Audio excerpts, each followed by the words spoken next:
السلام علیکم ناظرین لا جسٹس اینڈ سوسائٹی چینل کی جانب سے حاضر خدمت ہیں۔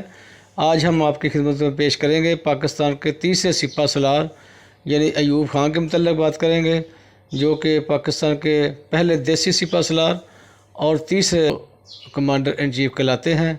تو ان کے متعلق بات کریں گے اور آپ سے گزارش ہے کہ چینل کو ضرور سبسکرائب کر لیا کریں، اس طرح انتظامیہ کی حوصلہ افزائی ہو جاتی ہے۔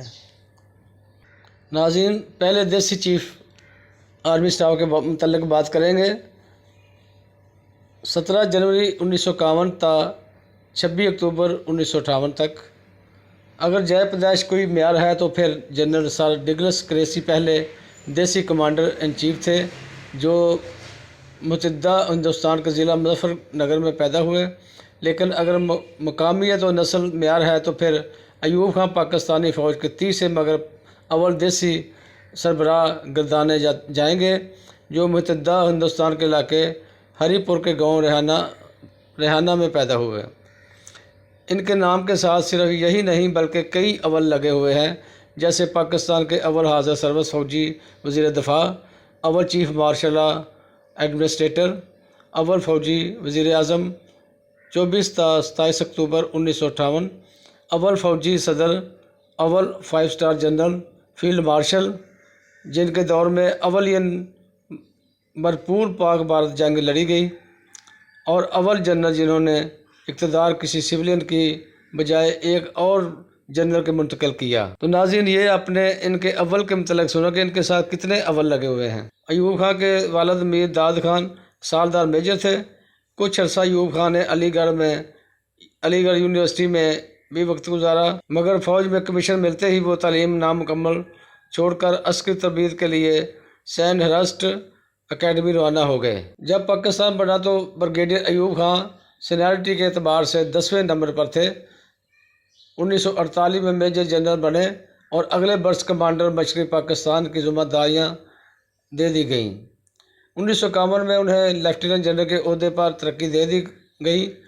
1951 میں انہیں لیفٹیننٹ جنرل کے عہدے پر ترقی دے کر پہلے chief of general staff general Iftikhar Khan major general Akbar Khan کے بھائی کا نائب بنا دیا گیا۔ سینیارٹی کے اعتبار سے جنرل افتخار خان کو ہی بڑی فوج کا پہلا مقامی سربراہ بننا تھا، لیکن وہ ایک اعلیٰ عسکری کورس میں شرکت کے لیے انگلستان جاتے ہوئے 13 دسمبر 1949 کو ہوائی حادثے میں ہلاک ہو گئے۔ چنانچہ جنرل گریسی ریٹائر ہوئے تو ایوب خان کو اگلے دن 4 اسٹار جنرل کے عہدے پر ترقی دے کر بڑی فوج کی سربراہی سونپ دی گئی۔ ناظرین، گو نئے ملک میں سینیارٹی کے اعتبار سے میجر جنرل اکبر خان سب سے تجربہ کار افسر تھے، اور انہوں نے کشمیر کی جنگ منصوبہ بندی میں خاصا اہم کردار ادا کیا، لیکن وہ جنرل گریسی ایک دوسرے سے خوش نہیں تھے۔ دوسری جانب کشمیر میں ناکامی سے دل برداشتہ اکبر خان بعد ازاں راولپنڈی سازش کیس میں ایک اور میجر جنرل نذیر احمد کے ساتھ ماخوذ ہوئے، جبکہ میجر جنرل اشفاق المجید کا نام بھی پنڈی سازش کیس میں ڈالا گیا، لیکن پھر نکال دیا گیا۔ پنڈی سازش کیس ایوب خان کے کمانڈر ان چیف بننے کے بعد سامنے آیا۔ مذکورہ تینوں جنرل ایوب خان کے سینئر تھے۔ ناظرین، جنرل گریسی کے سابق ADC میجر جنرل ریٹائر وجاہت حسین کے بقول 1956 کے اوائل میں جب ان کی گریسی سے لندن میں ملاقات ہوئی، انہوں نے چھوٹتے ہی پوچھا، ایوب ملک پر کب قبضہ کر رہا ہے؟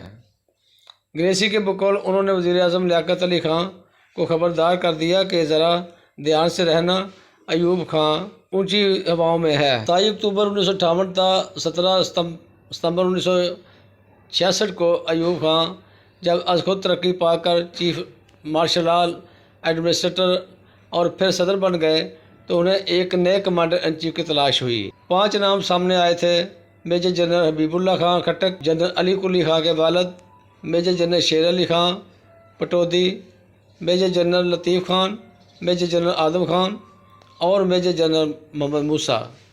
لیکن جنرل موسیٰ کو 5ویں سے پہلے نمبر پر پروموٹ کرتے ہوئے شاید کچھ باتیں شعوری اور لاشعوری طور پر ایوب خان کے پیش نظر ہوں گی، جیسے دیگر تمام امیدواروں کے برعکس جنرل محمد موسیٰ کو تعلق چھوٹی سی ہزارہ برادری سے تھا۔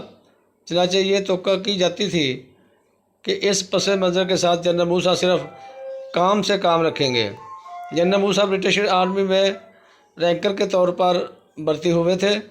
محنت اور لگن سے اکیڈمی کمیشن حاصل کیا، جب ان کے دیگر ساتھی جرنیل ڈائریکٹ کمیشنڈ افیسر تھے۔ غازی جنرل موسیٰ عسکری تاریخ میں اس لحاظ سے یاد رکھے جائیں گے کہ وہ بھارت کے ساتھ پہلی بڑی جنگ میں کمانڈر ان چیف تھے۔ وزیر خارجہ کے تجزیاتی سحر میں مبتلا ایوب خان نے جنرل موسیٰ سے کہا کہ آپ بھی دل پکڑ لیں، رن آف کچھ میں کچھ ہوا۔